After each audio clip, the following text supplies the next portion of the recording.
ਜਦੋਂ ਆਪਾਂ ਗੱਲ ਮਾਈਨਿੰਗ ਦੀ ਕਰਦੇ ਸੀ ਤਾਂ ਜਿਹਦੀ ਮਰਜ਼ੀ ਸਰਕਾਰ ਰਹੀ ਹੋਵੇ ਪਰ ਇਸ ਧੰਦੇ ਦੇ ਵਿੱਚ ਇੱਕ ਮਾਫੀਆ ਦਾ ਦਬਦਬਾ ਰਿਹਾ। ਇਹ ਪਹਿਲੀ ਵਾਰੀ ਹੈ, ਇਸ ਵਾਰੀ ਕੱਟੜ ਇਮਾਨਦਾਰ ਸਰਕਾਰ ਆਈ ਹੈ। ਸਾਡੇ ਮੁੱਖ ਮੰਤਰੀ ਭਗਵੰਤ ਮਾਨ ਜੀ ਨੇ ਮੈਨੂੰ ਇਹ ਜ਼ਿੰਮੇਵਾਰੀ ਦਿੱਤੀ ਤੇ ਅਸੀਂ ਦਿਨ ਰਾਤ ਮਿਹਨਤ ਕਰਕੇ ਇਲੀਗਲ ਮਾਈਨਿੰਗ ਪੰਜਾਬ ਚੋਂ ਖਤਮ ਕਰ ਦਿੱਤੀ ਹੈ। ਬਤੌਰ ਮਾਈਨਿੰਗ ਮਿਨਿਸਟਰ ਮੈਂ ਦਾਅਵੇ ਨਾਲ ਕਹਿ ਸਕਦਾ ਕਿ ਪੰਜਾਬ ਦੇ ਵਿੱਚੋਂ ਇਲੀਗਲ ਮਾਈਨਿੰਗ ਖਤਮ ਹੋ ਚੁੱਕੀ ਹੈ। ਜਿੱਥੇ ਵੀ ਕਦੀ ਵੀ ਕੋਈ ਇਲੀਗਲ ਮਾਈਨਿੰਗ ਦੀ ਕੰਪਲੇਂਟ ਆਉਂਦੀ ਹੈ, ਫੌਰਨ ਐਕਸ਼ਨ ਹੁੰਦਾ, FIR ਹੁੰਦੀ ਹੈ।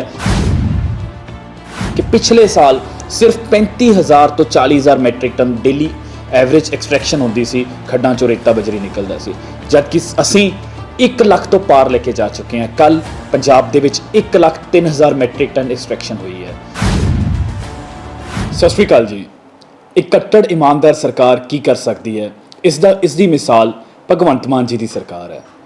ਜਦੋਂ ਆਪਾਂ ਗੱਲ ਮਾਈਨਿੰਗ ਦੀ ਕਰਦੇ ਸੀ ਤਾਂ ਜਿਹਦੀ ਮਰਜ਼ੀ ਸਰਕਾਰ ਰਹੀ ਹੋਵੇ ਪਰ ਇਸ ਧੰਦੇ ਦੇ ਵਿੱਚ ਇੱਕ ਮਾਫੀਆ ਦਾ ਦਬਦਬਾ ਰਿਹਾ। ਇਹ ਪਹਿਲੀ ਵਾਰੀ ਹੈ, ਇਸ ਵਾਰੀ ਕੱਟੜ ਇਮਾਨਦਾਰ ਸਰਕਾਰ ਆਈ ਹੈ। ਸਾਡੇ ਮੁੱਖ ਮੰਤਰੀ ਭਗਵੰਤ ਮਾਨ ਜੀ ਨੇ ਮੈਨੂੰ ਇਹ ਜ਼ਿੰਮੇਵਾਰੀ ਦਿੱਤੀ ਤੇ ਅਸੀਂ ਦਿਨ ਰਾਤ ਮਿਹਨਤ ਕਰਕੇ ਇਲੀਗਲ ਮਾਈਨਿੰਗ ਪੰਜਾਬ ਚੋਂ ਖਤਮ ਕਰ ਦਿੱਤੀ ਹੈ। ਬਤੌਰ ਮਾਈਨਿੰਗ ਮਿਨਿਸਟਰ ਮੈਂ ਦਾਅਵੇ ਨਾਲ ਕਹਿ ਸਕਦਾ ਕਿ ਪੰਜਾਬ ਦੇ ਵਿੱਚੋਂ ਇਲੀਗਲ ਮਾਈਨਿੰਗ ਖਤਮ ਹੋ ਚੁੱਕੀ ਹੈ।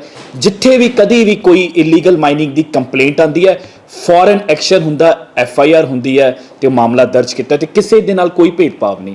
ਇਸ ਦੇ ਨਾਲ ਹੀ ਜਿਹੜਾ ਲੀਗਲ ਮਾਈਨਿੰਗ ਹੈ ਉਸ ਦੇ ਵਿੱਚ ਭਾਰੀ ਇਜ਼ਾਫਾ ਹੋਇਆ। ਆ ਜਿਹੜੇ ਟੈਂਡਰ ਦਿੱਤੇ ਗਏ ਸੀ ਇਹ ਪਿਛਲੀ ਸਰਕਾਰ ਵੱਲੋਂ ਦਿੱਤੇ ਗਏ ਸੀ ਤੇ ਮਾਰਚ 2023 ਤੱਕ ਹੈ। ਉਹਨਾਂ ਹੀ ਠੇਕੇਦਾਰਾਂ, ਉਹਨਾਂ ਕੰਟਰੈਕਟਰਾਂ ਤੋਂ ਸ਼ਿਕੰਜਾ ਕੱਸ ਕੇ ਇਮਾਨਦਾਰੀ ਦੇ ਨਾਲ ਲੀਗਲ ਮਾਈਨਿੰਗ ਕਰਾਈ ਗਈ ਤੇ ਮੈਂ ਤੁਹਾਨੂੰ ਦੱਸਦੇ ਹੋਏ ਖੁਸ਼ੀ ਹੁੰਦੀ ਹੈ ਕਿ ਪਿਛਲੇ ਸਾਲ ਸਿਰਫ 35,000 ਤੋਂ 40,000 matric ton daily average extraction ਹੁੰਦੀ ਸੀ, ਖੱਡਾਂ ਚੋਂ ਰੇਤਾ ਬਜਰੀ ਨਿਕਲਦਾ ਸੀ, ਜਦਕਿ ਅਸੀਂ 1 ਲੱਖ ਤੋਂ ਪਾਰ ਲੈ ਕੇ ਜਾ ਚੁੱਕੇ ਹਾਂ। ਕੱਲ ਪੰਜਾਬ ਦੇ ਵਿੱਚ 1,03,000 ਮੈਟ੍ਰਿਕ ਟਨ ਐਕਸਟ੍ਰੈਕਸ਼ਨ ਹੋਈ ਹੈ ਤੇ ਹੋਰ ਚੌਂਕਾਉਣ ਵਾਲੀ ਆંકੜਾ ਹੈ, ਪਿਛਲੇ ਸਾਲ ਮਈ ਮਹੀਨੇ 'ਚ ਸਿਰਫ 8 lakh matric ton legal mining ਹੋਈ ਤੇ ਇਸ ਸਾਲ ਮਈ ਮਹੀਨੇ 'ਚ ਅਸੀਂ ਆਲਰੇਡੀ 18.5 ਲੱਖ ਮੈਟ੍ਰਿਕ ਟਨ ਪਾਰ ਕਰ ਚੁੱਕੇ ਹਾਂ, ਜੋ ਕਿ 2 ਗੁਣਾ ਤੋਂ ਵੀ ਜ਼ਿਆਦਾ ਹੈ। ਇਸ ਦਾ ਮਤਲਬ ਸਾਫ਼ ਹੈ ਕਿ ਪਿਛਲੀਆਂ ਸਰਕਾਰਾਂ ਇਲੀਗਲ ਮਾਈਨਿੰਗ ਕਰਾਉਂਦੀਆਂ ਸੀ ਤੇ ਉਸ ਦੇ ਨਾਲ ਪੰਜਾਬ ਸਰਕਾਰ ਦੇ ਖਜ਼ਾਨੇ ਨੂੰ ਜਿਹੜਾ ਹੈ ਉਹਦੇ 'ਚ ਚੋਰੀ ਹੋਈ, ਇੱਕ ਮਾਫੀਆ ਚੱਲਦਾ ਸੀਗਾ। ਇਹ ਕੱਟੜ ਇਮਾਨਦਾਰ ਸਰਕਾਰ ਹੈ। ਸਾਡੇ ਮਾਨਨੀय ਮੁੱਖ ਮੰਤਰੀ ਭਗਵੰਤ ਮਾਨ ਜੀ ਦਾ ਆਦੇਸ਼ ਹੈ, ਉਸ ਦੇ ਤਹਿਤ ਸਾਰੇ ਮਾਈਨਿੰਗ ਡਿਪਾਰਟਮੈਂਟ ਦੇ ਅਧਿਕਾਰੀਆਂ ਨੇ ਦਿਨ ਰਾਤ ਮਿਹਨਤ ਕਰਕੇ ਇਹ ਕਾਰਨਾਮਾ ਕਰਕੇ ਦਿਖਾਇਆ। ਤੇ ਹੋਰ ਪਿਛਲੇ ਸਾਲ 7 ਦੇ ਵਿੱਚੋਂ 6 ਬਲਾਕ ਚੱਲਦੇ ਸੀ, ਇਸ ਸਾਲ 7 ਦੇ ਵਿੱਚੋਂ ਸਿਰਫ 4 ਬਲਾਕ ਚੱਲ ਰਿਹਾ, ਤਾਂ ਵੀ ਲੀਗਲ ਮਾਈਨਿੰਗ 2.5 ਗੁਣਾ ਤੋਂ ਵੱਧ ਗਈ ਹੈ।